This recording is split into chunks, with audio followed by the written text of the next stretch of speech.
Hola, buenas tardes. Acá está la Biblia abierta. ¿Se ve? La Biblia abierta. Preparada para seguir leyendo Segunda de Corintios. Saben que está considerada la carta más personal de Pablo. ¿Sí? Interesante. Eh, ya hemos leído ayer lo que tenía que hablar, hablándoles a los corintios, que lo que había escrito en la otra carta quizás les había producido tristeza, y hablando de la consolación y de muchos conceptos que es bueno, eso sirve saber un poco el contexto, o sea, leerla pensando que no es solamente un maestro, un pastor, un misionero que está enseñando, como ya lo vimos, o sea, él vuelca su corazón, se refiere a otras enseñanzas, que recordemos que esta segunda carta, hay seguridad en que fue escrita en el mismo año, ¿eh? Y interesante también que desde Corinto él le escribió a los romanos, esa extraordinaria carta de donde está toda la teología de la fe cristiana, para Roma, que todavía no había ido a Roma y que él la había escrito desde Corinto.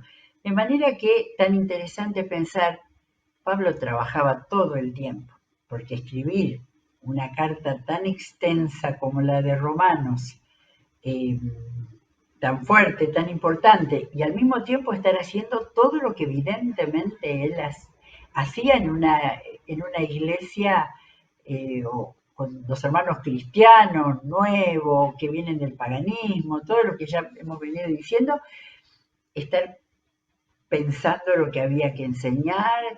Seguramente él había tenido con estos corintios en el año y medio que estuvo charlas que los conocía bien.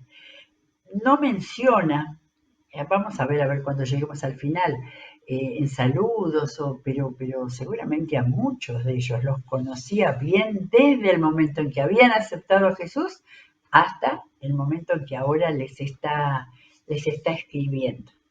Bueno, ayer llegamos a la mitad del capítulo 3 y aseguro que es intenso, fuerte, la manera en que se expresa. No es para una lectura apurada con el celular sonando, con la televisión prendida, porque hay que realmente concentrarse. Volví atrás varias veces para ver cómo estaba desarrollando una idea y qué está diciendo. Y por supuesto, lo más importante, qué nos dice a cada uno de nosotros.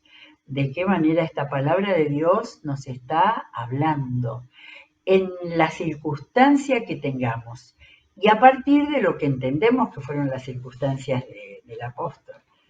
Bueno, ayer leímos ese pasaje que tengo acá de título, La gloria del nuevo pacto, donde él explicó muy bien el tema del pacto que Dios había hecho con el pueblo de Israel y el nuevo pacto en Jesucristo. Eh, y desde el 3:7 empieza a decir gloria y glorioso, y sigue un par de veces en el otro capítulo, conté 12 veces que dice gloria, glorioso, por lo cual no es una palabra fácil de entender, ¿sí? Además la usa en distintas, porque habla de glorioso ministerio. Eh, Requiere una lectura lenta, pensada, pidiendo al Espíritu Santo que nos dirija para entender y para tomarla para cada uno de nosotros. Después de esos primeros versículos del 7 al 11 que habla mucho del ministerio del Espíritu, ¿no? De que si vino con gloria la revelación. Bueno, pero me paro en el versículo 12 y empezamos así. Así que, como tenemos tal esperanza, actuamos con plena confianza. Un concepto muy lindo, pero que pensemos en esto, la esperanza produce confianza. Uy, eso es extraordinario, ¿sí? Para que el concepto de la esperanza no quede como algo así en el aire, la consecuencia es que tengamos confianza, ¿no? En el porvenir, en lo que está por delante, en lo que estamos esperando. Muy bien, sigue el 13. No hacemos como Moisés, y acá vuelve otra vez a una enseñanza del antiguo. No hacemos como Moisés, quien se ponía un velo sobre el rostro para que los israelitas no vieran el fin del resplandor que se iba extinguiendo, ¿sí? Cuando él bajaba de la montaña con el velo. Sin embargo, la mente de ellos se embotó, de modo que hasta el día de hoy tienen puesto el mismo velo al leer el antiguo pacto, al leer el Antiguo Testamento. Tienen puesto el mismo velo. Estaba hablando de los israelitas. Los israelitas no leen el Nuevo Testamento, claro. Pero si algún israelita escucha o tiene alguna oportunidad de interesarse por la Biblia entera, Dios quiera que este velo se caiga. Pero dice más, el velo no les ha sido quitado porque solo se quita en Cristo. Hasta el día de hoy, siempre que leen a Moisés, un velo les cubre el corazón. Y esto me hizo pensar a mucha gente cristiana, religiosa, y que también tiene como un velo. O sea, su deseo y su creencia en Dios, sabiendo poco, conociendo poco, no conociendo a Jesús más que la historia y no el significado, le actúan como un velo puesto en los ojos, que no les permite llegar al conocimiento y a la relación con Dios. Se me viene a la mente personas que toda su religiosidad es seguir las oraciones de un rosario, por ejemplo, sin pensar lo que se está diciendo, sin hablar con Dios al repetir el Padre Nuestro, sin entender lo que eso significa. Y entonces dice, pero cada vez que alguien se vuelve al Señor, el velo es quitado. Ahora bien, el Señor es el Espíritu, y donde está el Espíritu del Señor, allí hay libertad. Las palabras de Jesús, ¿no? Conoceréis la verdad y la verdad os hará libres. Allí donde está el Señor, hay libertad. Así, todos nosotros que con el rostro descubierto reflejamos como en un espejo la gloria del Señor, somos transformados a su semejanza con más y más gloria por la acción del Señor, que es el Espíritu. Seis renglones tiene este versículo. No se puede leer rápidamente. Lo vuelvo a leer. Así, todos nosotros que con el rostro descubierto reflejamos como en un espejo la gloria del Señor, ¿cuál es la consecuencia? Somos transformados a su semejanza con más y más gloria por la acción del Señor, que es el Espíritu. ¿Eh? Como si dijera, por la acción del Espíritu del Señor. Tengo acá Dios habla hoy, la versión popular, a ver cómo terminó. Por eso todos nosotros, ya que sin el velo que nos cubría la cara, somos como un espejo que refleja la gloria del Señor y vamos transformándonos en su imagen misma porque cada vez tenemos más de su gloria y esto por la acción del Señor que es el Espíritu. Maravilloso este versículo, es el 18. 3:18 de segunda de Corintios para volver a leerlo. 4, porque Pablo seguía, no paró, no empezó otro capítulo, esto es posterior. Por esto, continúa la idea, ya que por la misericordia de Dios tenemos este ministerio, y acá tenemos, lo tiene él en primer lugar, él es el ministro del Señor, pero le está diciendo a los corintios, y me parece que nos lo está diciendo a nosotros en el siglo XXI. Tenemos este ministerio, no nos desanimamos. Y vuelvo a leer el otro, como tenemos tal esperanza, actuamos con plena confianza. Lo dice de otra manera, no nos desanimamos. Iba a decir, ahora va a hablar Pablo. Más bien, hemos renunciado a todo lo vergonzoso que se hace a escondidas, no actuamos con engaño ni torcemos la palabra de Dios. Al no tener el velo, al actuar a cara descubierta, como nos aconseja, quitamos todo lo vergonzoso y no actuamos con engaño ni torcemos la palabra de Dios. Al contrario, mediante la clara exposición de la verdad, nos recomendamos a toda conciencia humana en la presencia de Dios. ¿Se acuerdan que había dicho, no busqué donde decía, volvemos a recomendarnos a nosotros mismos? Ahora completó la idea, ¿no? No tenemos el velo, somos transformados por el Espíritu que actúa en nosotros y entonces ahora sí nos recomendamos a toda conciencia humana en la presencia de Dios. Como había dicho antes que somos cartas para que nos lean, podemos recomendarnos a toda, fíjense que no dice a toda persona, a toda conciencia humana, al que realmente no tenga un velo, sino que esté deseoso de conocer la revelación de Dios, y nosotros podemos recomendarnos en la presencia de Dios a todo aquel que quiera conocerlo. Pero si nuestro evangelio está encubierto, avanza, vuelve. Si nuestro evangelio está encubierto, no está para los que se pierden. Aquellos que no puedan verlo son los que se pierden, los que están negando a Dios. El Dios ¿y quién lo hace? El Dios de este mundo ha cegado la mente de estos incrédulos para que no vean la luz del glorioso evangelio de Cristo, el cual es la imagen de Dios. Siempre va completando un dato más en su enseñanza doctrinal, ¿no? El evangelio de Cristo es la imagen de Dios. Acá está recalcando la divinidad de Cristo. Se imaginan a esos paganos y a los paganos que hay hoy en día, que han borrado a Cristo, ¿no?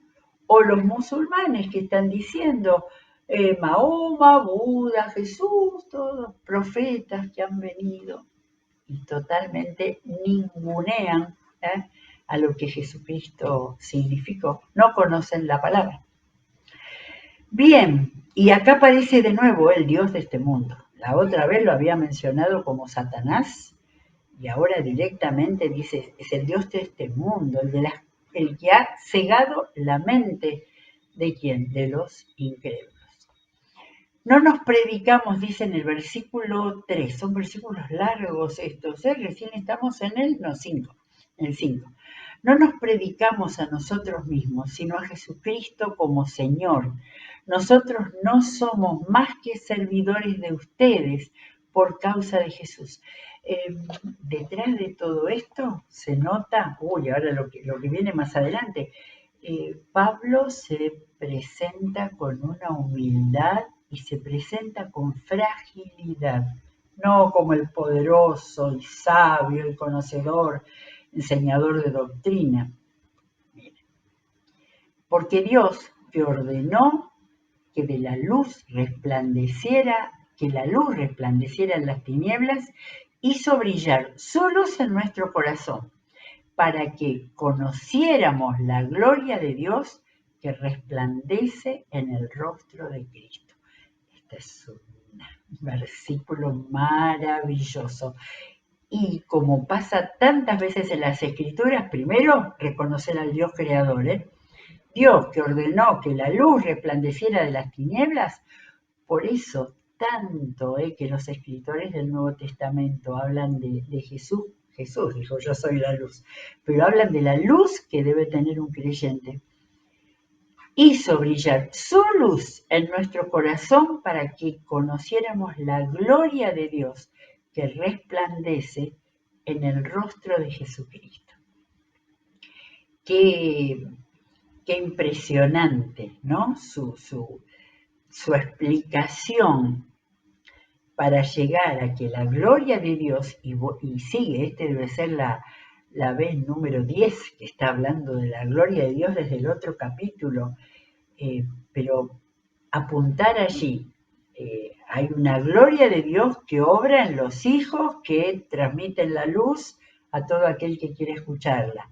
Pero acá está hablando que la gloria de Dios resplandece en el rostro de Cristo.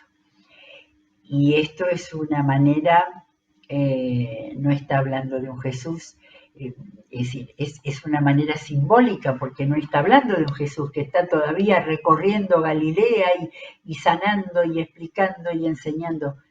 Ahora, cuando Pablo escribe esto, Jesús está glorificado a la diestra de Dios como la palabra nos lo muestra.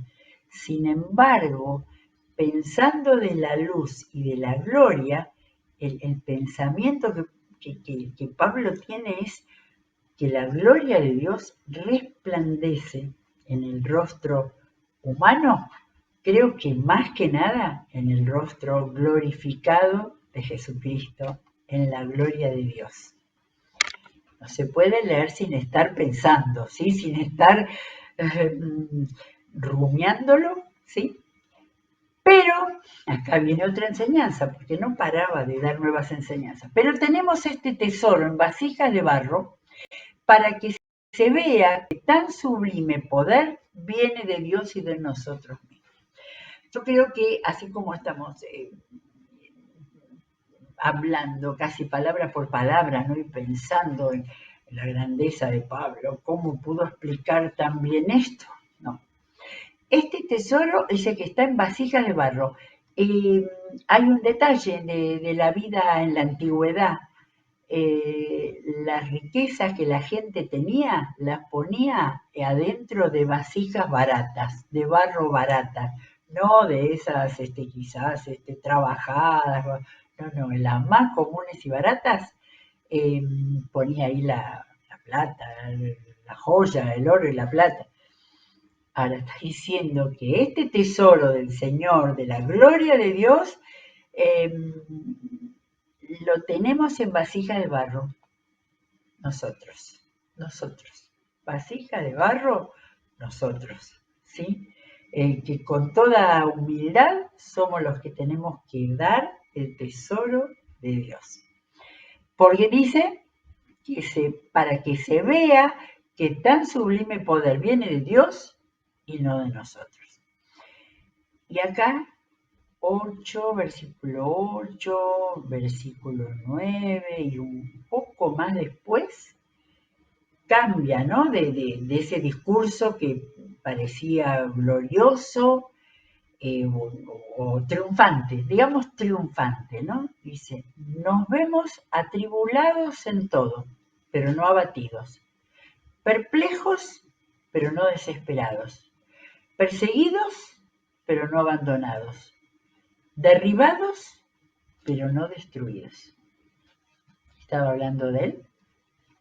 Seguramente los corintios también tenían alguna de estas situaciones de sufrimiento, pero Pablo dice, atribulados, perplejos, perseguidos, derribados. ¿Sí?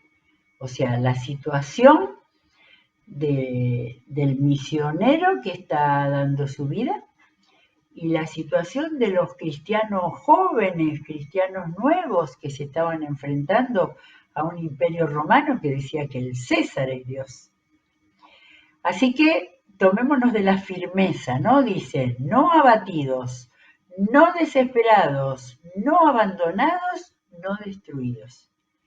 Cuando las circunstancias de la vida que podamos tener nos hacen pensar que estamos así, miremos las palabras positivas, en lo negativo lo positivo, ¿sí?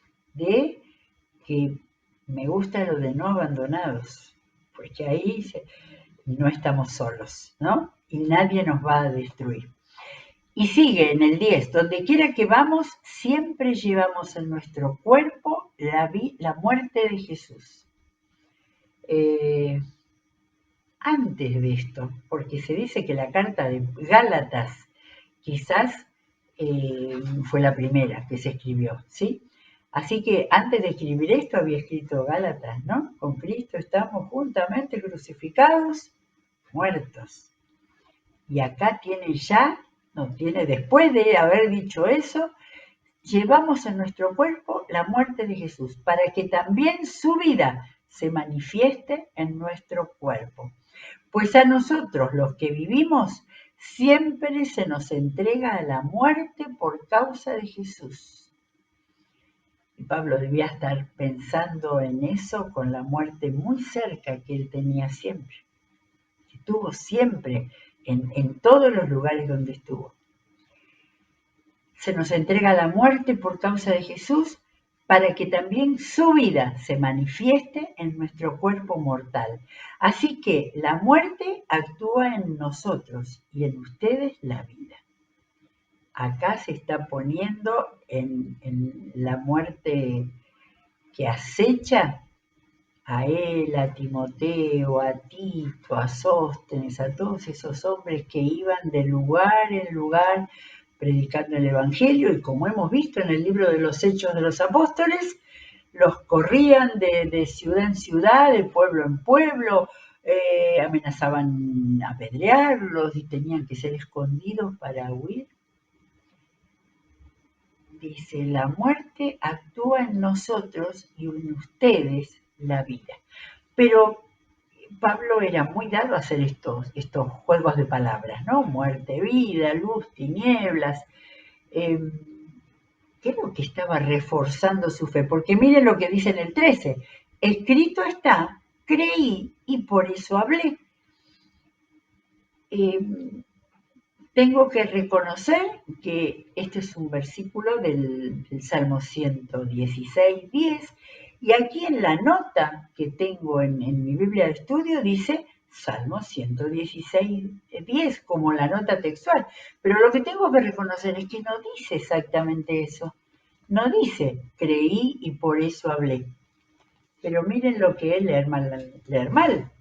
Porque el Salmo 110, cuando yo iba a mirar a ver cómo era ese creí y por tanto hablé, el Salmo 116, 10 dice, aunque digo me encuentro muy afligido, sigo creyendo en Dios.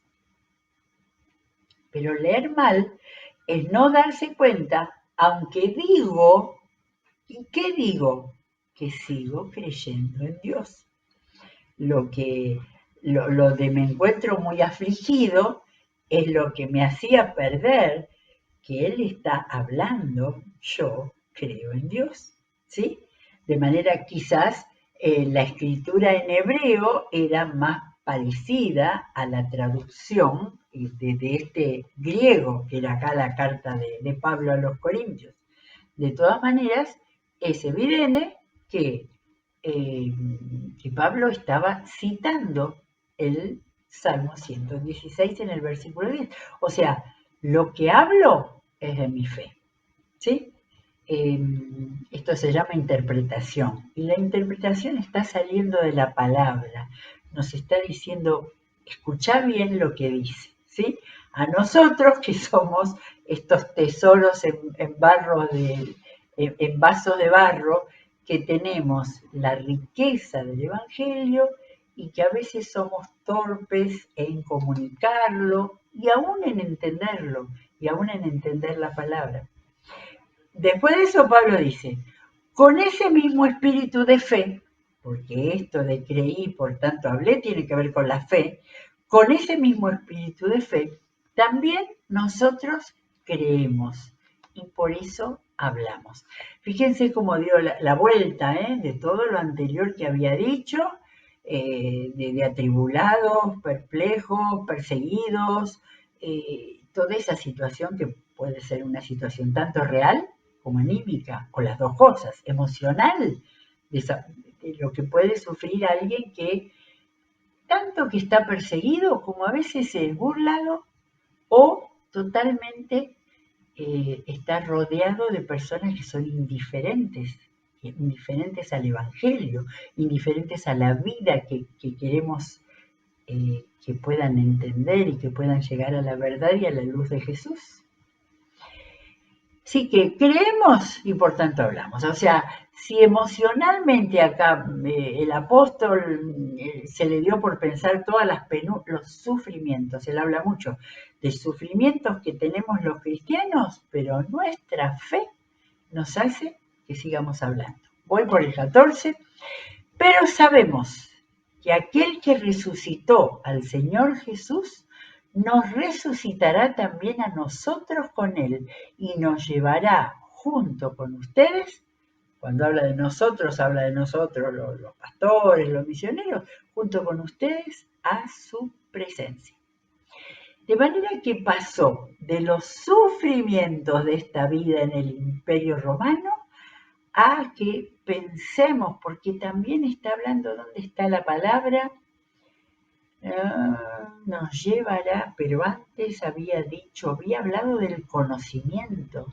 La cosa era que la fe provenga del conocimiento de sabemos, acá está, sabemos, tenemos conocimiento que aquel que resucitó al Señor Jesús nos resucitará también a nosotros con Él después de la muerte y nos llevará junto con ustedes a su presencia, a nosotros y a ustedes. Todo esto es por el bien de ustedes, para que la gracia que está alcanzando a más y más personas haga abundar la acción de gracias para la gloria de Dios. Otro versículo que hay que masticarlo, desarmarlo, rumiarlo. Todo esto que les ha dicho de que vamos a resucitar con Cristo, todo esto es para el bien de ustedes, para que, y antes que había dicho que tenemos fe y que hablamos. Entonces, todo esto es para el bien de ustedes, para que la gracia que está alcanzando cada vez a más y más personas. No es que ese sufrimiento anterior nos dice, bueno, está todo mal, nadie quiere escuchar el Evangelio, a nadie le importa. No, no. Pero lo que está alcanzando a la gente es la gracia de Dios. Por eso que cuando hablamos, lo que tenemos que confiar es que la gracia de Dios, del Espíritu Santo, está obrando.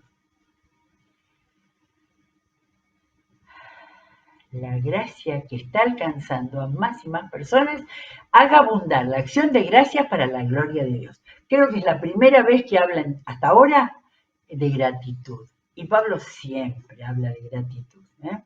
Acción de gracias para la gloria de Dios.